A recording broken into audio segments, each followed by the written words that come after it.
Bienvenidos a Cruce Palabras por Telesur. Soy Luis Hernández Navarro y para platicar sobre las elecciones del próximo 15 de octubre en Ecuador, la segunda vuelta, está con nosotros la doctora Sofía Lachimba, que es doctora en Ciencias Políticas y Sociales por la UNAM, la Universidad Nacional Autónoma de México. Ella es ecuatoriana, pero también ya casi mexicana. Sofía, muchas gracias por estar con nosotros en este Cruce Palabras. A ti, Luis, muchas gracias por la invitación. Siempre es un honor estar por acá. Comencemos desde el principio. Te tuvimos en este programa hace ya unos meses. Estaban muy calientes todavía las grandes movilizaciones de protesta. Sin embargo, hoy en lo que son los medios internacionales, Ecuador se pone en la agenda informativa por la cuestión de la violencia. Unas elecciones realizadas en el marco de asesinatos, amenazas. ¿De dónde viene esa violencia? ¿Cómo explicárnosla? Sí, digamos, ahí hay situaciones muy dolorosas por las que está pasando Ecuador. Ha habido una mutación, un cambio de los procesos sociales, políticos en Ecuador de manera acelerada, abrupta y obviamente muy violenta, como lo hemos visto. Y digamos, eso responde a varias situaciones de lo que estamos viviendo, ¿no? En inicio podríamos, digamos, lo que sostienen algunos investigadores, es justamente el espacio de la frontera que nosotros tenemos con Colombia, que es un territorio que básicamente, digamos, era un territorio regulado por la ocupación que tenían las FARC, ¿no? En el momento en el que las FARC se desmovilizan, pues esa frontera queda al descubierto y es un territorio que entra en disputa por los diferentes sectores que están presentes, ¿no? Ecuador había sido parte de un espacio, un territorio por el cual pasaba la droga, digamos, era básicamente un territorio de paso, no era un espacio en donde se produjera o un lugar donde se quedara todo este proceso.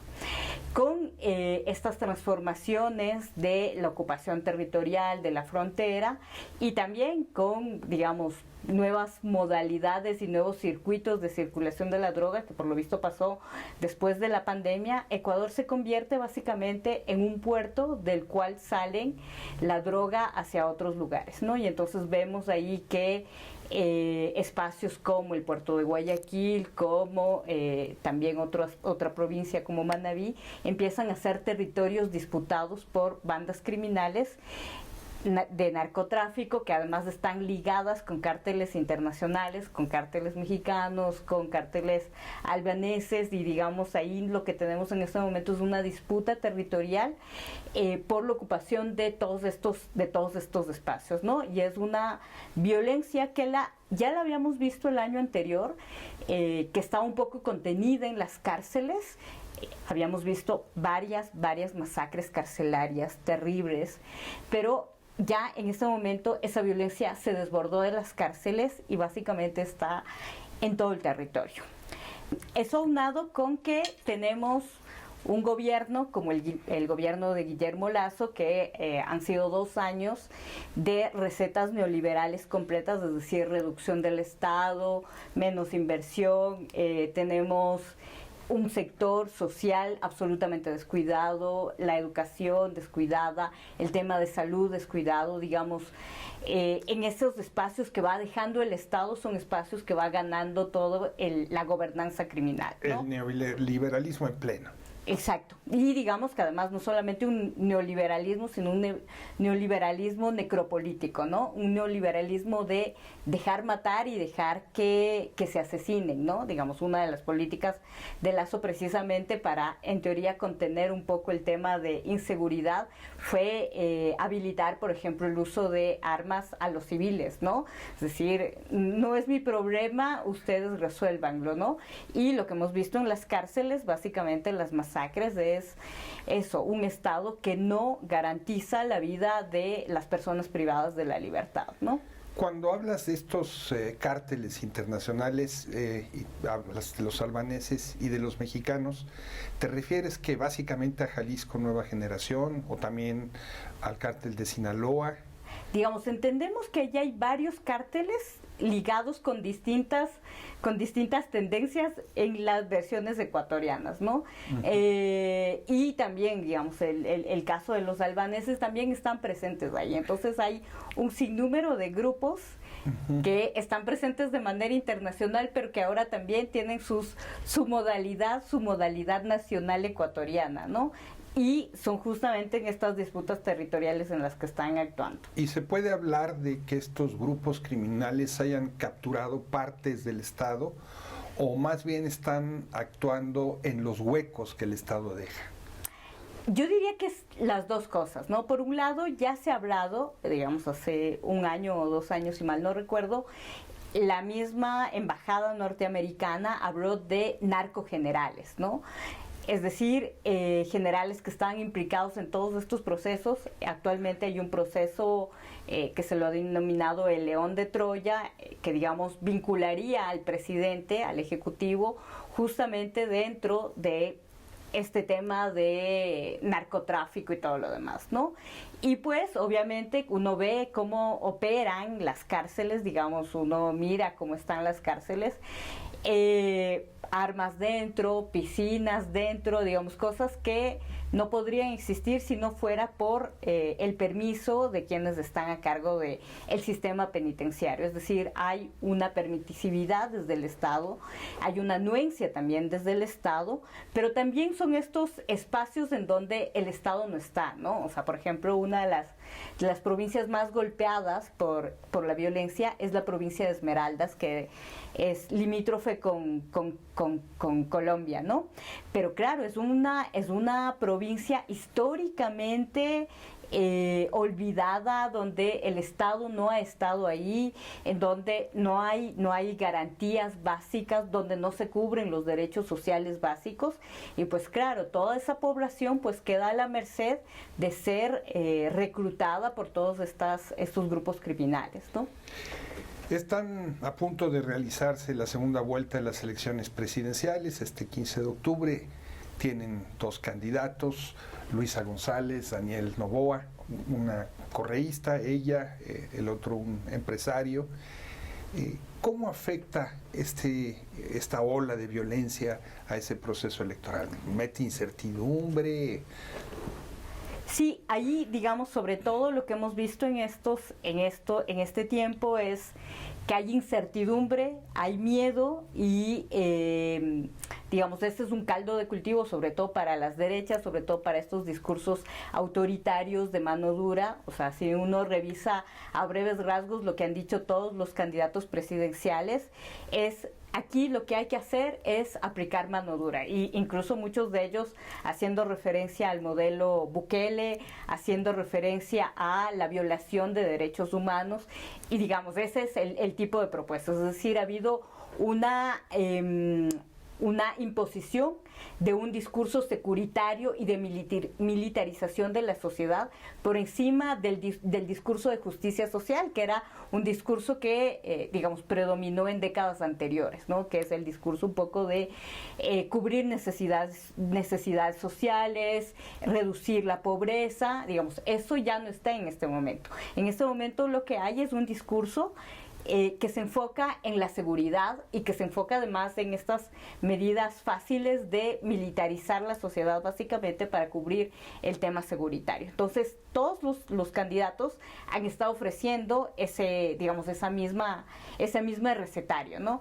Eso por un lado. Por otro lado, digamos, justamente el miedo, la incertidumbre son fácilmente movilizables por las derechas, ¿no? Y entonces las derechas tienen mucha más capacidad de aglutinar a toda esta gente en medio del miedo para atraer este voto, ¿no? Y es lo que hemos visto en Ecuador, o sea, con el asesinato del candidato presidencial, Fernando Villavicencio, digamos, ponernos en una situación de aún mucho más miedo, aún mucha más incertidumbre, y justamente veíamos que después del asesinato del candidato, justamente los candidatos de más extrema derecha eran los que aglutinaban más votos, ¿no?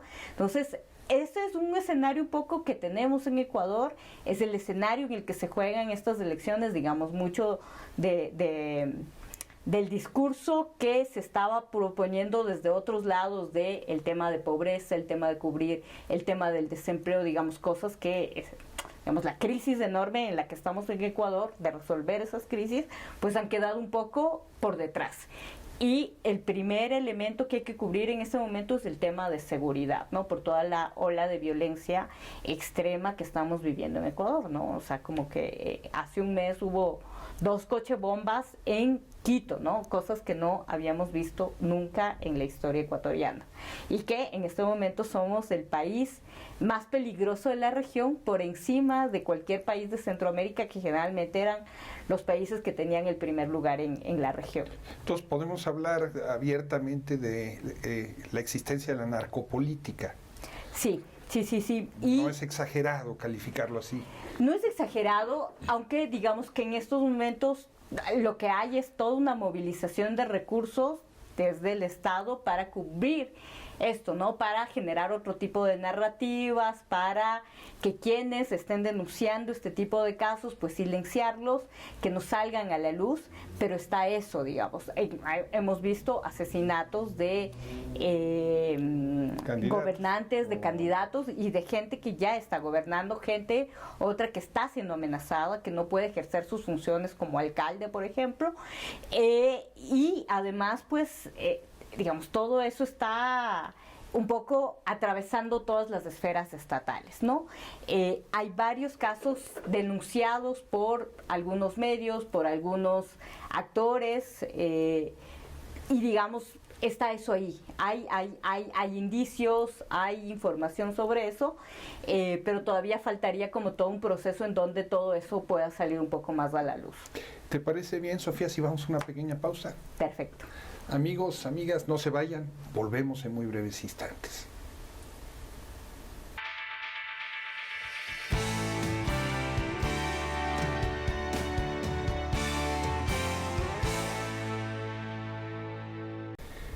Estamos ya de regreso en este cruce de palabras, conversando con la doctora Sofía Lachimba, doctora en Ciencias Políticas y Sociales, sobre las próximas elecciones en Ecuador del 15 de octubre, donde tenemos 2 grandes candidatos, Luisa González, Daniel Noboa.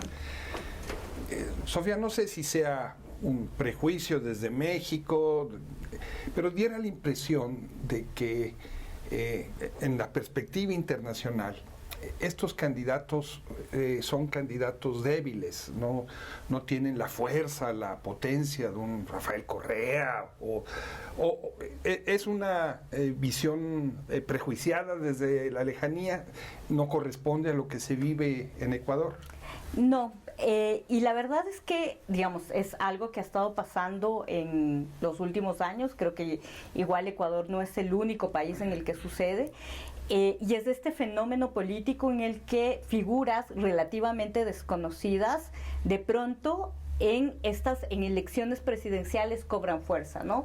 Que ha sido el caso tanto de Luisa González como de Daniel Noboa, ¿no? Luisa González aparece como una figura que no era una figura fuerte al interior del correísmo, pero digamos es un poco la figura que eligen un poco en términos de asegurar la lealtad, digamos, ahí el correísmo tendrá sus razones, pero no era ninguna figura fuerte, ninguna figura visible durante estos años, durante el correísmo.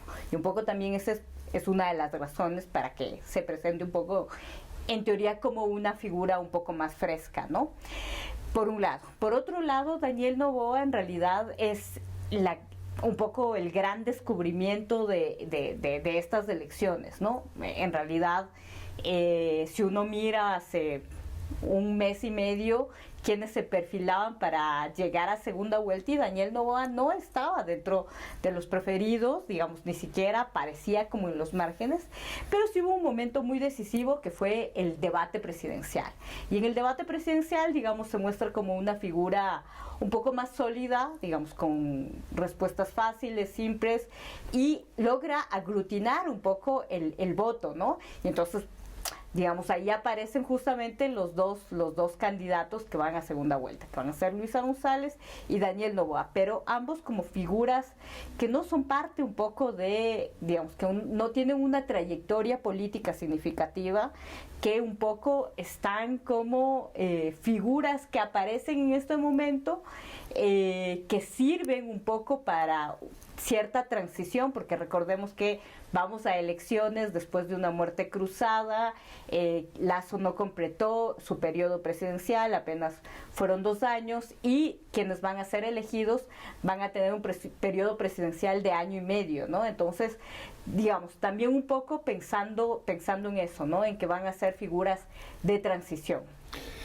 Comenzábamos este programa cuando recordaba yo, cuando estuviste tú con nosotros la primera ocasión, en el marco de las grandes protestas que habían realizado en Ecuador. Tiene la impresión de que esos movimientos, de que el movimiento indígena se ha diluido en esta contienda electoral y no tiene presencia ni ha puesto agenda. ¿Es esto cierto? Digamos sí y no. Si bien en estas elecciones no es un jugador político, no ha sido un jugador político porque no ha tenido un candidato presidencial orgánico al movimiento. Y por otro lado, además, quienes van a ocupar la asamblea, en el caso de Pachacuti, pues van a ser, recibieron muy poca votación en relación hace 2 años, ¿no? Hace 2 años Pachacuti era la segunda fuerza nacional.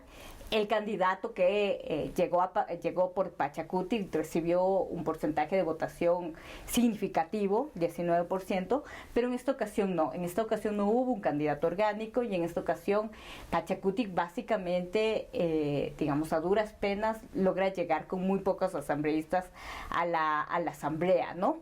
Y eso se debe a diversas razones, digamos, a diversas dinámicas que existen al interior del movimiento y también en la relación entre movimiento y partido político, ¿no?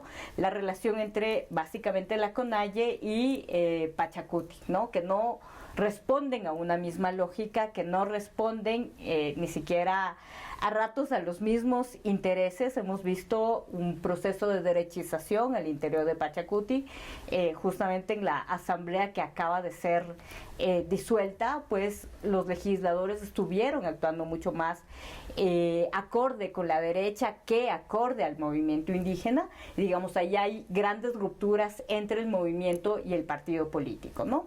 Y justamente en estos momentos, digamos, en este ciclo ha habido un intento de recambio de quienes estaban al mando de Pachacuti, pero digamos, allá hay conflictos entre las diferentes tendencias, ¿no? Y no se ha logrado resolver. Digamos, Pachacuti va por un lado y el movimiento va por otro lado, ¿no? Y digamos, no hay esta conjunción entre que lo que se ha expresado socialmente en términos de movimientos sociales puede expresarse de manera electoral, ¿no? Digamos, haya habido una ruptura muy grande. Pero sin embargo, creería yo que hay una presencia del movimiento en términos ya un poco más morales. Digamos, se le ha pedido, digamos, los medios de comunicación, diversos actores están esperando la respuesta del movimiento, sobre todo la respuesta de la CONAIE, de cuál va a ser su voto, ¿no? Por quién de los 2 candidatos van a votar, por un lado, y en las elecciones pasadas también, digamos, nosotros a la vez que fuimos a las elecciones para presidentes y para asambleístas, tuvimos una consulta, un referéndum sobre un tema muy importante que era el Yasuní. Y ahí estuvo muy presente el movimiento indígena, digamos, ganó justamente la tendencia ecologista, digamos, a mantener el petróleo bajo tierra. Y ese si bien es también un trabajo de grupos ecologistas, es un trabajo también del movimiento indígena, ¿no? Y, bueno, digamos, en términos internacionales es un gran logro en términos de conservación ambiental, en términos de las discusiones sobre calentamiento global, etcétera, ¿no? Creo que ha estado presente ahí y en este momento un poco digamos, sigue teniendo esa fuente un poco de reserva moral, de saber cuál va a ser su voto, de para dónde va a ir, ¿no? Lo que ha dicho su representante, Leonidas Diza, es que ellos tienen una agenda y pues depende de si los candidatos responden o no a la agenda por ellos planteada, ¿no? Digamos, ahí sabemos los conflictos que ha habido entre el movimiento indígena y el correísmo, las desavenencias durante todos estos años, pero un poco ahí se juega todo eso, ¿no?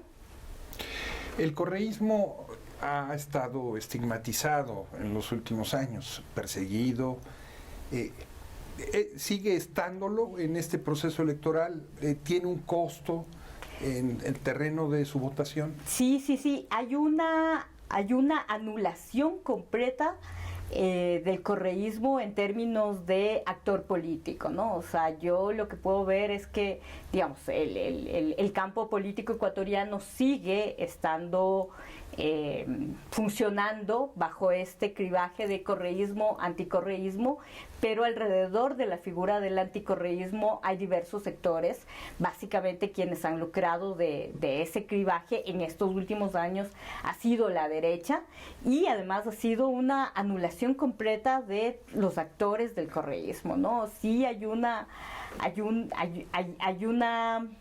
política de odio, de anulación, e incluso, digamos, en estos años lo que ha hecho Guillermo Lasso ha sido revivir y revitalizar esta idea del enemigo interno, ¿no? Y entonces, a través de esta figura, anular a sus opositores políticos.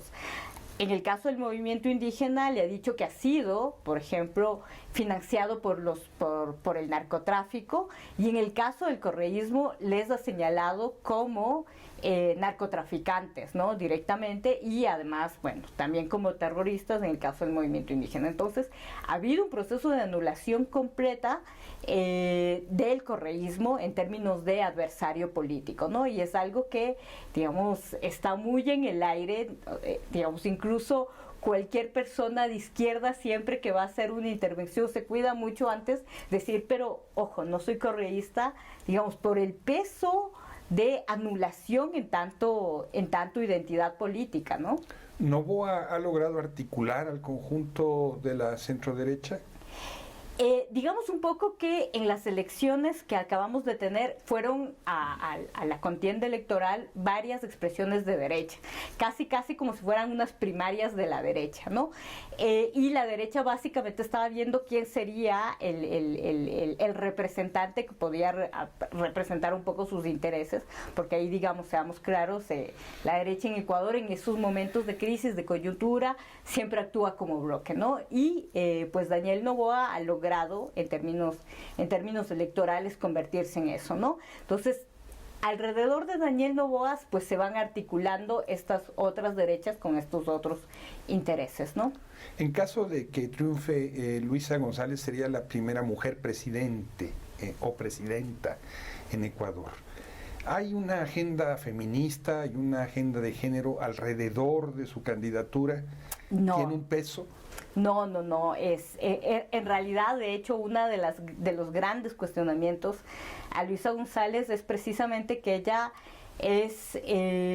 ha sido abiertamente opuesta, por ejemplo, al aborto, digamos, ahí tenemos a una figura conservadora, digamos, en la misma línea de Correa, pro iglesia, digamos, muy en esta línea un poco más antiderechos, ¿no? En términos de agenda feminista. Pero por el lado también de Daniel Noboa, la candidata a la vicepresidencia, que es Verónica Abad, es una figura, además, que ha dicho abiertamente que es seguidora de figuras como Javier Milei, por ejemplo, ultra liberal, y básicamente también opuesta al programa a la agenda feminista, ¿no? Obviamente al aborto, es más con pensamientos súper regresivos en tanto al género, ¿no? Entonces, en realidad, digamos, con cualquiera de las dos expresiones, la agenda feminista no está presente en ninguna de las dos. Pero con ella sí estaría parte de la agenda progresista. Ese cambio que representa ella es justamente la cobertura de garantías sociales, ¿no? Es decir, ataque a la pobreza, generación de empleo, generación de garantías sociales básicas, digamos, el tema de salud, el tema de educación, digamos que es básicamente la agenda del correísmo de toda la vida, ¿no? Es decir, el acceso a derechos sociales básicos, ¿no? Que eso estaría en la agenda de Luisa González. ¿La relación con Estados Unidos cambiaría con algunos de los dos candidatos? Los dos han dicho que en realidad esa relación con Estados Unidos van a seguir manteniéndola. De hecho, podríamos decir que incluso si alguno de los dos quisiera cambiar la política que ya lleva Ecuador en estos momentos, no podría, porque ya estamos amarrados con convenios, con memorandos de entendimientos que ya se han firmado durante el gobierno de Guillermo Lasso, porque digamos, tanto durante el gobierno de Moreno como el de Lasso, ha habido una revitalización de las relaciones con Estados Unidos, pero sobre todo en materia de seguridad. Hay una mayor presencia de la embajada, hay una mayor presencia sobre todo ahora con el tema de la seguridad, digamos, de intervención en Ecuador, y que ya los memorandos de entendimiento están completamente firmados.